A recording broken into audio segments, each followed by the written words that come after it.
So good afternoon, everybody. It is 2:15, so why don't I go ahead and get started. My name is Philip Skur, and I am the Deputy University Librarian at Stanford University. And I'd like to welcome you to one of the few sessions today devoted to metadata, which is very dear to my heart.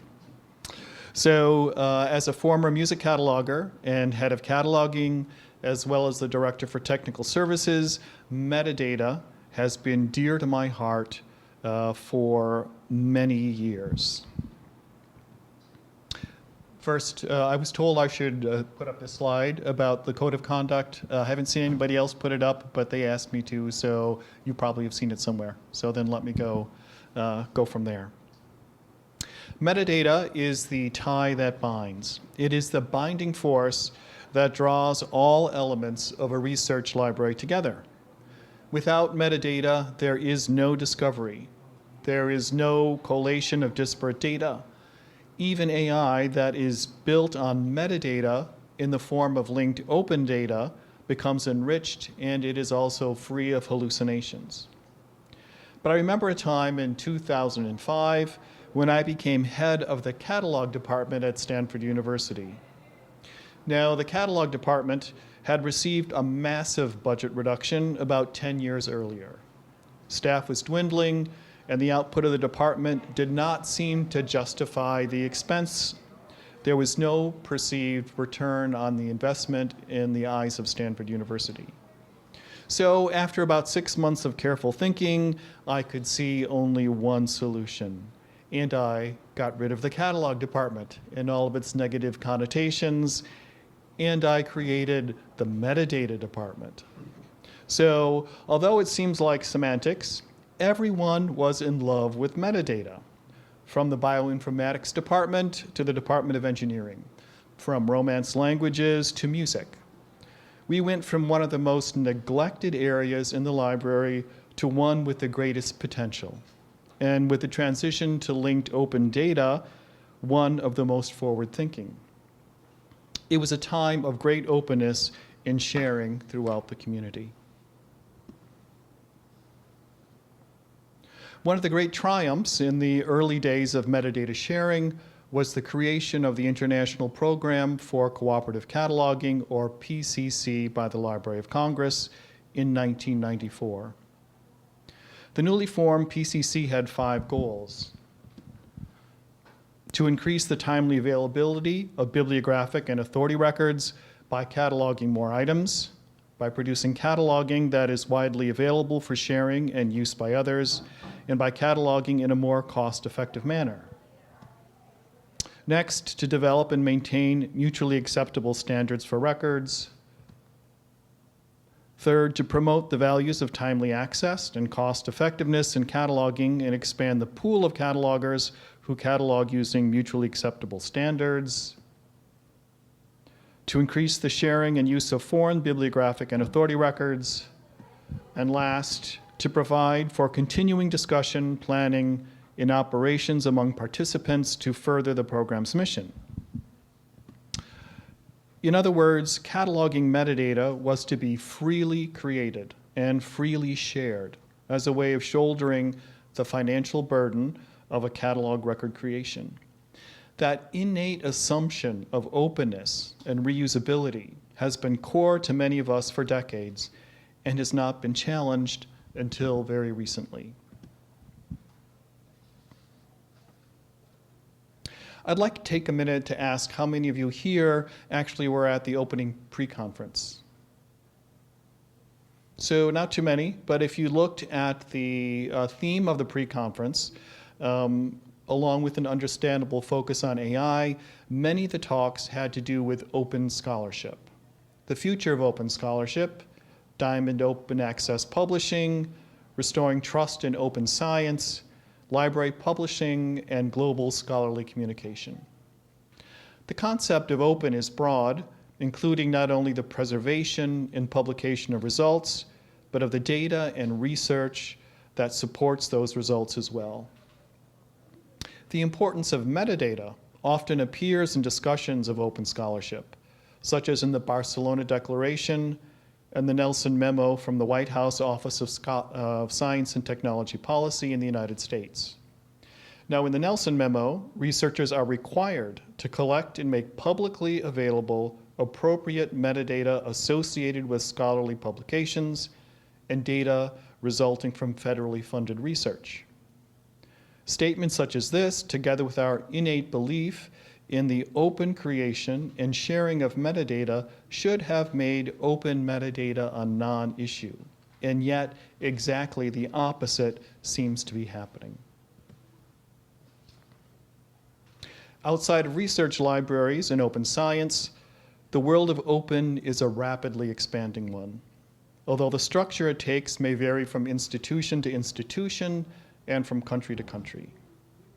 Statements in support of open metadata have often been made by private research libraries in the United States, such as Cornell, Columbia, Harvard, MIT, Penn, Princeton, and Yale. And many public research institutions as well, UC Berkeley, UCLA, University of Florida, University of Minnesota, University of Texas at Austin, University of Washington. Many national libraries have endorsed open, a few of them being the Bibliothèque Nationale de France, the Bibliothèque Nationale du Luxembourg, the British Library, the Deutsche Nationalbibliothek, the National Library of Finland, and many others. And many research institutions have become signatories to the Barcelona Declaration, which declares, among other things, that metadata of research articles and other outputs be made openly available through open scholarly infrastructures. But for an open ecosystem to flourish, it needs more than simply open metadata, although open metadata is the lifeblood of any open system. It needs tools. It needs infrastructure. It needs a structure to give it meaning and function. And although that structure can vary from instance to instance, its components need to be interchangeable, and the open metadata must be able to flow unrestricted across all the systems. As Stanford makes the commitment to an open technical services infrastructure in support of open science and public sharing, we needed to put a stake in the ground, a basic principle from which all others could flow. And given the core nature of metadata, commitment to open metadata became our first and most important step.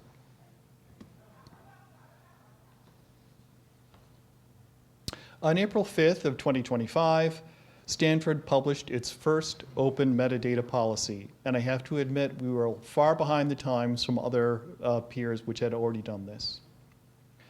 By putting this policy into place, Stanford University libraries are pivoting to open, dynamic, and reusable metadata for managing library operations, services, tools, and workflows in order to provide the best information services to support teaching, learning, and research. Now, there are three key elements in our definition of metadata here.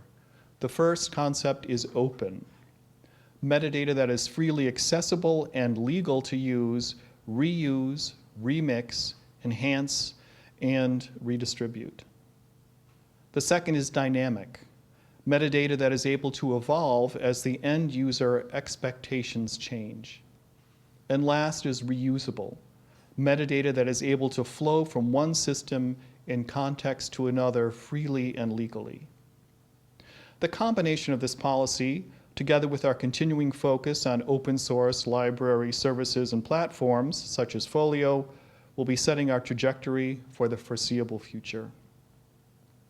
Given its core nature, I'd like to spend a little bit of time going over the four main elements in our open metadata policy, and then dig a bit deeper into each one to show how we are thinking of realizing them over the next few years.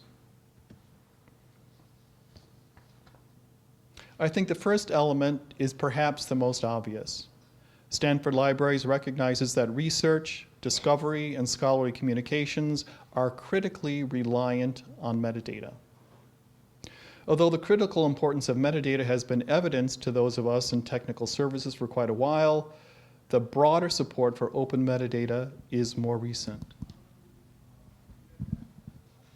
Perhaps the most important statement from outside the library world is the Barcelona Declaration, created in November of 2023 by information experts representing organizations that carry out, fund, and evaluate research, as well as organizations that provide research information infrastructures. Now, there are 4 simple commitments in the Barcelona Declaration. First, we will make openness the default for the research information we use and produce. Second, we will work with services and systems that support and enable open research information. Third, we will support the sustainability of infrastructures for open research information. And last, we will support collective action to accelerate the transition to openness of research information.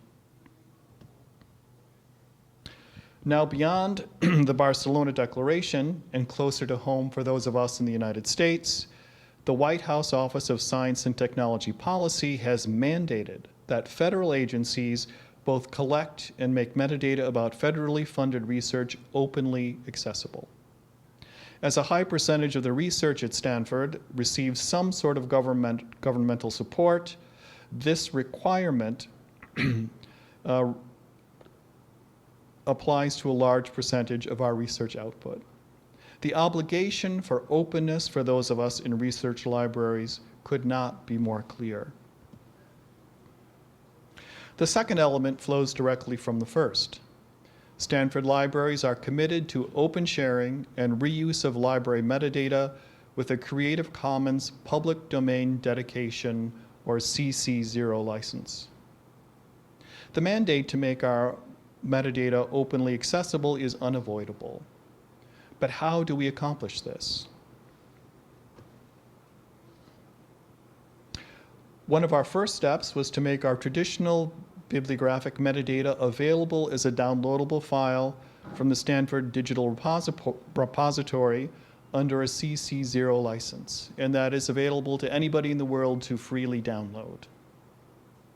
Although initially available as MARC data, we soon hope to make the entire metadata set available as linked open data in the form of BibFrame as well. And again, that will all be freely downloadable. And as we move forward, we will include less traditional types of metadata as well, such as the metadata from our finding aids.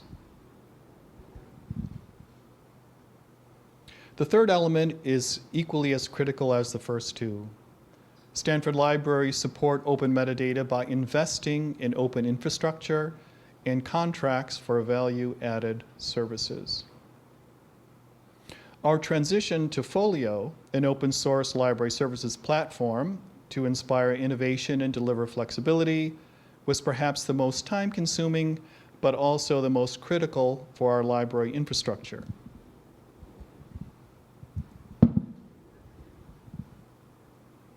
Equally important to us is our commitment to Share VDE and the Share family, a library-driven initiative which brings together the bibliographic catalogs and authority files of a community of libraries in a shared discovery environment based on linked open data. Not only is Share VDE a global community for libraries, but a community for archives, museums, consortia, and library services platforms as well. And most importantly for this talk, Share VDE represents a network of open, interconnected bibliographic data, fulfilling the third critical element of our open metadata policy. Beyond Folio and Share VDE will be our commitment to open source tools in the new ecosystem. Tools such as Open Athens for authentication, allowing secure access to remote resources, and Sinopia, a linked data editor for the creation of bibliographic descriptions. Now, the fourth and last element is the dark mirror of the first three. Stanford Libraries objects to contracts that restrict metadata reuse. It is not enough for institutions and communities to make a commitment to open. They must voice their objections to those who try and restrict the open use and reuse of their own metadata. I take heart from statements such as the one from the Program for Cooperative Cataloging on open metadata last revised on March 8, 2024. Given that PCC metadata must be maintained as open for all users, PCC will only work with vendors that will provide open access to PCC data with the sole restriction on access and reuse being covered by an ODC BY license. Now, inspired by the PCC, Stanford is actively looking at all of our agreements and contracts with vendors that choose to restrict the reuse of our own metadata or the metadata that they supply to us. Now, many of these vendors no longer have restrictions on the sharing of this metadata, but for those vendors that still do, at the point of renewal of our contracts, we will work towards standard language in the agreements that would make open sharing possible. One of the most perplexing reactions to the concept of open metadata is that this is a controversial stance to take. Now, long before the Program for Cooperative Cataloging, our profession has believed in the open exchange and reuse of our cataloging metadata. Government agencies around the world now require open metadata to enable the discovery or research that they fund. Scientific agencies that are signatories to the Barcelona Declaration insist that openness is the default for the research information and metadata they use and produce. So who would be against open metadata? Why are we even discussing this at all? I think we begin to understand the complexity if we look more deeply at the open access movement itself as a parallel. Now, the open access movement began in the early 1990s, sparked by the internet's rise and the serials crisis, with key moments like Paul Ginsparg launching the Archive preprint server in 1991, making physics papers freely available to the world, and the coining of the term open access with the Budapest Open Access Initiative in 2002. But this movement began over 30 years ago, and as we have heard many times today, it is still not fully implemented, although we have a better understanding of its complexities and have experimented with various models for its implementation. Now, I believe that the concept of open metadata is equally as complex as open access, and that we could benefit from looking to accepted open access models for clues as to how to move forward with open metadata. As examples, I'd like to look at three models for open access: Diamond Open Access, Bronze Open Access, and Subscribe to Open, as possible paths forward in our shift to open metadata. Now, the concept of Diamond Open Access is familiar to most of us here today, and the pinnacle of what we hope to achieve with open access. Diamond Open Access is a scholarly publishing model where research is free for everyone to read and free for authors to publish, supported by institutions, societies, or communities, promoting equity, multilingualism, and bibliodiversity by removing financial barriers to knowledge sharing. Now, I think in many ways, this is the easiest parallel to draw in considering open metadata, for this is the model that we have been working with for over 100 years. As anyone in technical services knows, cataloging for the traditional resources in our collections is an extremely expensive operation, costing many hundreds, if not thousands of dollars per cataloged item. We have professional catalogers to do bibliographic description, subject analysis, and authority control. We need software and databases for the actual cataloging and sharing of the metadata. For physical materials, we need spine labels, binding, security tags, and shelving. And increasingly, We need to digitize physical materials to make them machine actionable. The collective cost of all of that is staggering. Even if we accept an average cost of $500 per resource, for a modest collection of 5 million items, the metadata costs alone would be over $2 billion. No library or university could absorb all these costs. And so we work under the assumption of diamond metadata. Diamond metadata is a metadata sharing model where the outputs of cataloging are free for patrons to access and free for libraries to publish, supported by institutions, societies, or communities, promoting equity, multilingualism, and bibliodiversity by removing financial barriers to metadata sharing. It is the whole rationale behind movements such as the Program for Cooperative Cataloging. Although individual libraries financially support their individual metadata departments, we freely share the outputs of those departments, making the staggering cost of cataloging affordable. Now, if only all metadata sharing were that simple. Bronze open access is a less attractive model than Diamond, at least from the perspective of libraries. Bronze open access refers to articles freely available to read on a publisher's website, but without a clear reuse license, meaning readers can see them, but they can't legally share, adapt, or archive them like true OA, making it a limited, temporary, or publisher-controlled access that falls short of the Budapest Open Access Initiative's goal of unrestricted reuse. Now we find parallels here too in the library world. Publishers, vendors, or distributors may create extensive metadata, perhaps at the article level for publications they provide access to. Their websites may contain a complex discovery layer that takes advantage of the metadata that they create. And those benefits are available to those who subscribe to that service. But libraries don't own the metadata for the articles in the service. They are not free to distribute them at will. The vendor has created these metadata and discovery systems as a commercial enterprise, and their financial model requires a return on their investment. As another variation, Stanford subscribes to a wonderful product from the Nielsen Book Data Service. Now, Nielsen supplies descriptive content such as series information, literary awards, physical attributes, synopses, and tables of contents to books in our collection in the English language.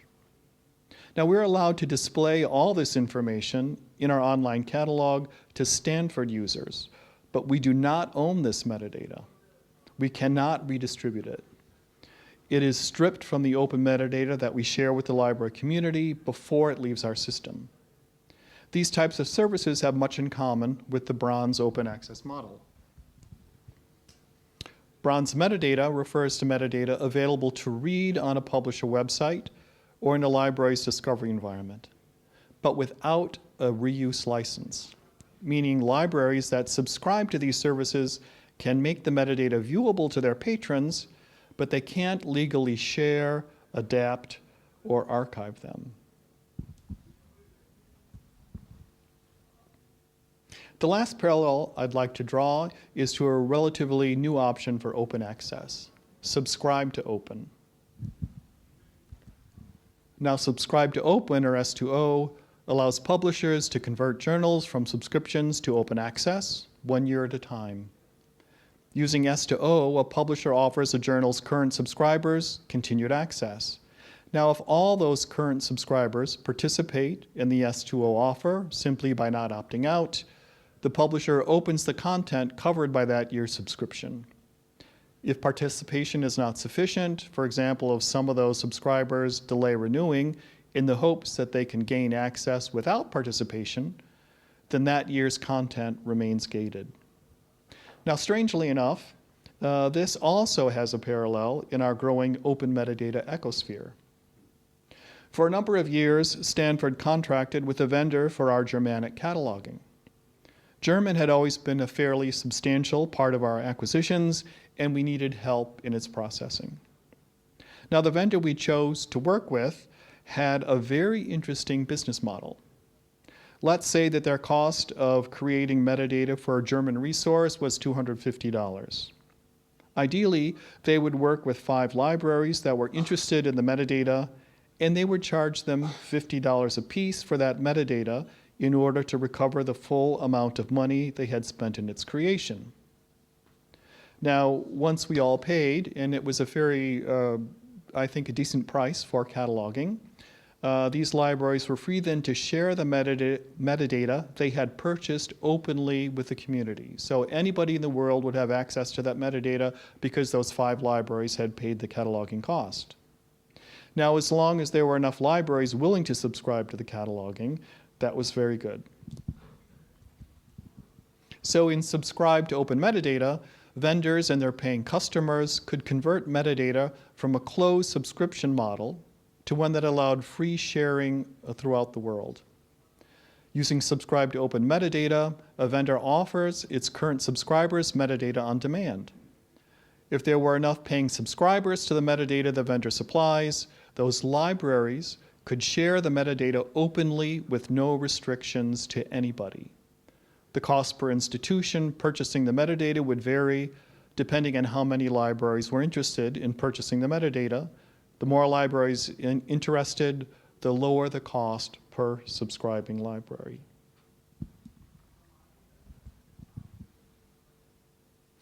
In the past 3 slides, I wanted to present some options for our complex transition to open metadata. First, I'm in metadata, in which metadata is created at the outset with free sharing and reuse in mind. Next, bronze metadata, in which metadata is available to read on a publisher's website or in a library's discovery environment, but without a reuse license. And last, subscribe to open metadata, in which vendors and their paying customers can convert metadata from a closed subscription model to open sharing and reuse, as long as the vendor's costs for metadata production are covered by those who subscribe to their services. Now, the concept of open metadata and how it can be achieved is a complex one, as is our continuing transition to open access.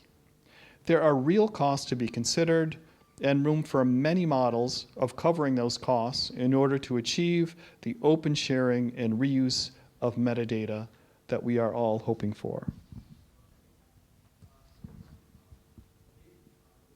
As Stanford University Libraries scopes its transition to open metadata, we believe that it will be a multi-stage process, focusing first on the free exchange of academically created metadata for library resources, or diamond open metadata, and later shifting to focus on solutions to the free sharing and reuse of commercially created metadata by the vendor community, such as in a subscribe to open metadata model. As we plan this transition, we consider these 6 principles to be at the heart of our thinking. First, metadata is the driver of all essential library operations and services. Second, metadata is needed for the discovery of relevant resources through evolving vocabularies that are meaningful to researchers. Third, open metadata is reusable, enabling responsiveness, allowing libraries to enhance existing systems and services. Fourth, open metadata is fluid, allowing libraries to innovate to create new services that leverage interoperable and collaborative systems and practices. Fifth, open metadata is aligned with the library community's values and promotes equity and sustainability in library services. And sixth, scholarly metadata is an ecosystem composed of many different contributors, stakeholders, service providers, and consumers. Integration and choice are key. Changes to one part will affect other parts, and sustaining progress will require coordinated action as well as a critical mass of buy-in.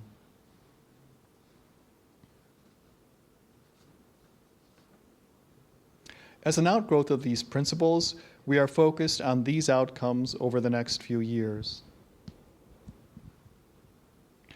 That Stanford University libraries will transition to managing library operations only using open metadata and open services, tools, and workflows that will improve discovery, management, and access to content for research, teaching, and learning. That the Stanford University libraries will collaborate with other libraries and organizations for the viability, sustainability, and greatest impact on the developing open ecosystem.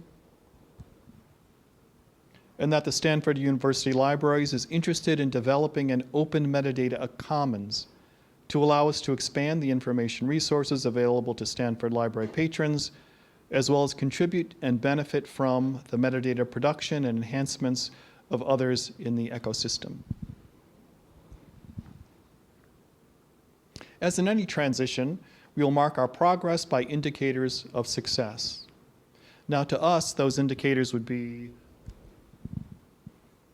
Stanford University libraries make substantial progress towards the production, consumption, and use of open metadata. And we hope that this year, 2026, will be the year for us to make it happen. Stanford University libraries transitions away from vendors and tools that encumber metadata with restrictions on reuse. That other institutions use and enrich Stanford metadata, and Stanford uses and enriches metadata from other institutions.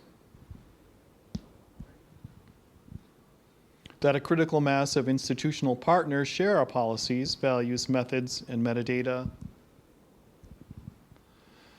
That there is a rich, stable, and sustainable set of open infrastructures and service providers making use of open metadata.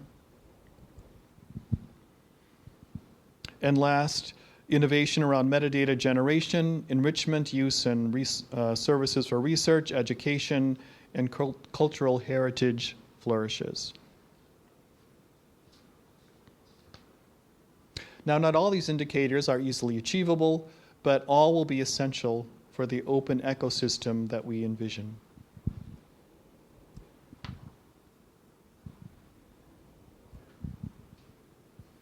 At this prescient moment in time, many factors have aligned to make a conversation on the structure of a new open bibliographic ecosystem possible. An ecosystem built on the true sharing and reuse of the metadata entrusted to our care. Many of the critical elements of this ecosystem are already in place. An open source library services platform such as Folio, open source linked data editors such as Sinopia and Marva, Open Athens for authentication. Yet others, the connective tissue that would turn these elements into a functioning whole, are still missing. Our goal should be to align our efforts and resources to create this flexible matrix, allowing this adaptable ecosystem to come into being. By strengthening collaboration, instead of inadvertently encouraging competition, we will position the new bibliographic ecosystem more effectively and reach the critical mass of adopters needed more quickly. And focusing first on open metadata, the lifeblood of any open ecosystem, the tie that binds all of its disparate elements together, is our first major step. What is essential, though, a step before any others can take place, is a commitment to open metadata for both sharing and reuse. In a time of financial and often political retrenchment, the library and research communities can only benefit from a commitment to the open sharing of its metadata and the building of open tools and environments to drive its mission forward. The shape of this open bibliographic ecosystem will vary from community to community, but the commitment and the power and benefits of open metadata is what binds us all together. And with that, thank you very much.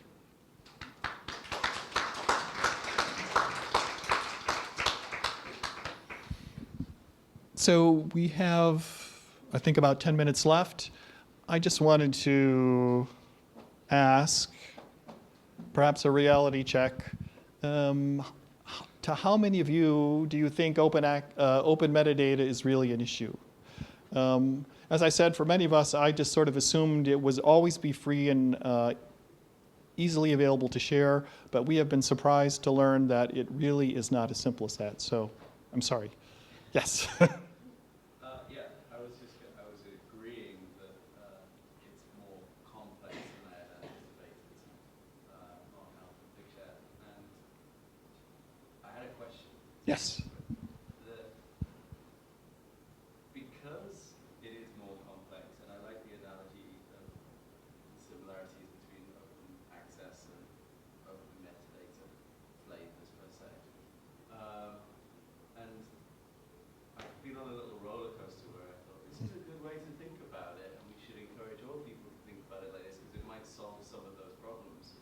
But then I started thinking, if we just demand, sorry, publishers in the room, if we request just open CC0 or metadata going forward and make that the de facto, then you solve a lot of these problems.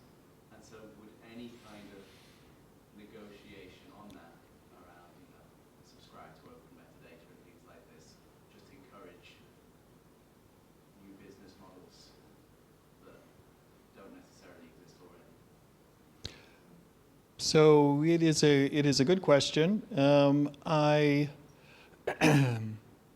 One of the things I do truly believe in is that metadata is expensive to create. So I think it is unfair to say to somebody who is creating metadata as a service to people that we can just demand and say your metadata has to be open, because there is no incentive to them to create it because they would just lose money. So there needs to be some sort of return on investment for a vendor that creates metadata for the purpose of for their business purpose. So that's why I think there's a big difference between academically created metadata, which is meant to be open and it is meant to be shared and it is meant to be free, and commercial metadata. So I am not sure what alternatives they may be, but I think it's unfair for us to say it has to be open.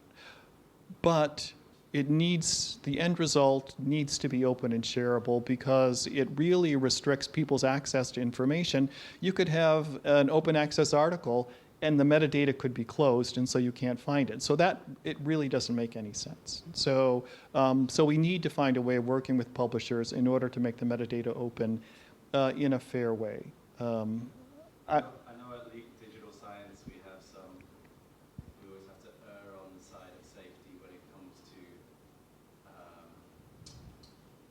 if there's any ambiguity in the metadata licensing, then we can't use it. We have to come up with another way which costs us money. And so I appreciate that side of it too, but it's the fluffiness that makes it difficult to build on top of. Right, and I think you mentioned one of the other key things, I think, is that if you are thinking about sharing your metadata openly, you need to attach some sort of license to it. Otherwise, it is just very unclear what you can do with it. So, and that is one of the things I had not thought about before. And when we put up our metadata policy, and I spoke with our head of IT in the library about it, he said, you have to have a license attached to it. Otherwise, people will not understand what they can do with it. So it is a very important point. So licensing is critical, but if you look at a number of universities or people who do openly share their metadata, they have attached licenses to them, although they choose different ones depending on who they are. So I don't know how many people here may represent universities, but are there people here whose institution have declared their metadata to be open and freely shared? As I said, there's more and more people that actively do it. Yeah, John. I'm not sure that I can say that we have actually done that. I work at Dartmouth College, which is part of a consortium called Ivy Plus, which I'm sure you're familiar with. We have, I believe, everyone in Ivy Plus has been asked by their administration to create their own statement of open metadata. So I think we have just completed that step. So just the fact that the administration wants us to create that statement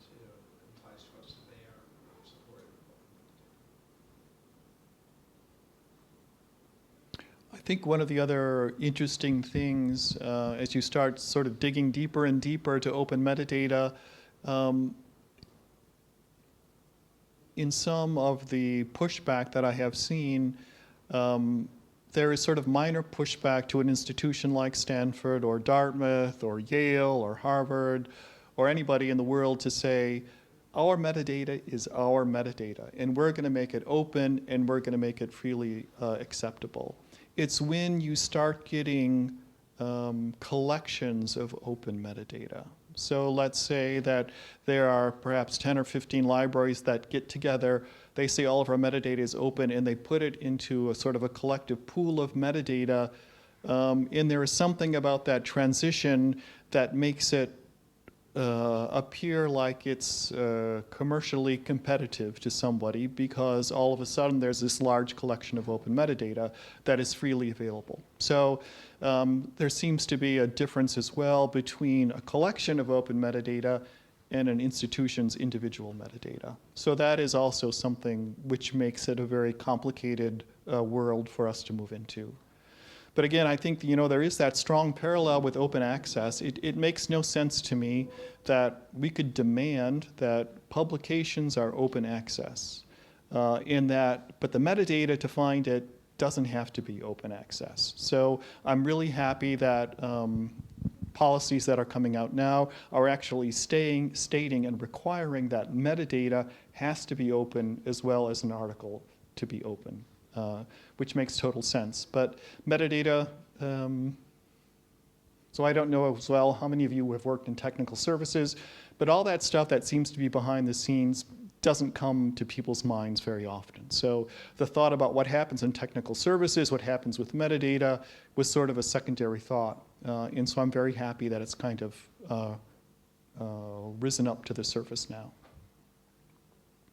I think you see it as well with this understanding where you can meet people and where you can drive change. And I think the Barcelona Declaration is a great one. It's something that I agree with. But for the universities that have signed off on the Barcelona Declaration, I don't know how many are actually following it to the letter, because it's everything's got to be open. You Right. can only build on top of open. And so because it's like, well, we still need our services to work today and our functionality to work today, not many seem to have implemented the changes that they've signed on to implementing, and it might be a longer term thing. So maybe something, a middle ground around metadata like this, and saying there's different flavors you can work with is actually more practical to get people moving along. Yeah, I think, when we thought about open metadata, often, always having worked at a research library, when we think about metadata, we think about the metadata our catalog departments create. And that is for monographs, and it's for serials. And that is the metadata. When we think about open metadata, we think about that. When the Barcelona Declaration thinks about metadata, they're thinking about article level metadata, which is nothing a university library has ever created in the past. And so that world of open metadata is very different than sort of the monograph serials open metadata. So again, it's one of those, I have a friendly conversations with our head of IT. We mutually tell each other we cannot use certain words because we think about something different. So I don't let him say authority, he doesn't let me say phasing, so we have a lot of back and forth between the two. And a lot of times I think it's the same issue with open metadata. I think monograph, serials metadata, they think article metadata, and they're completely separate worlds.